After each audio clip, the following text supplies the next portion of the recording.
কিন্তু আমি আপনাদেরকে একটা কথা বলি, আপনারা যার যেটা মন চাই সেটা আমাকে বলবেন। পছন্দ এবং বেশি পছন্দ, পছন্দ এবং বেশি পছন্দ, এই দুইটা শব্দের মধ্যে আপনারা আমাকে একটু ডিসাইড করে উত্তর দিবেন। 5 ওয়াক্ত নামাজ আল্লাহর, আরেকটু জোরে, কিন্তু তাহাজ্জুদের নামাজ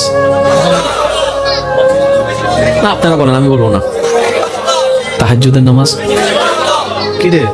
5 ওয়াক্ত তো ফরজ, তাহাজ্জুদ তো ফরজ নয়, কিন্তু আল্লাহ তাহাজ্জুদ কেন বেশি পছন্দ করে আমরা আসলে বুঝতেই চেষ্টা করি না। রব্বে করিম বলে, আমি তো তাকে ঘুমাইতে বলেছি, সে আমার জন্য ঘুমকে হারাম করেছে। আমি তো তাকে শুয়ে থাকতে বলেছি, সে আমার জন্য দাঁড়িয়ে গিয়েছে। আমি তো তাকে লেপের ভিতর শুয়ে থাকতে বলেছি, সে আমার প্রেমে ঠান্ডা পানি দিয়ে ওযু করেছে।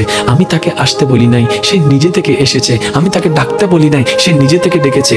বান্দা যখন নিজের স্বইচ্ছায় আল্লাহর প্রেমে কোনো কাজ করে, সেই কাজটা আল্লাহর পছন্দের মধ্যে থাকে না, বেশি পছন্দের মধ্যে চলে যায়। আল্লাহ, আমি কিচ্ছু চাই না, আমি শুধু তোমাকে চাই। রব্বে করিম বলবে, তুই আমার চাস মানে?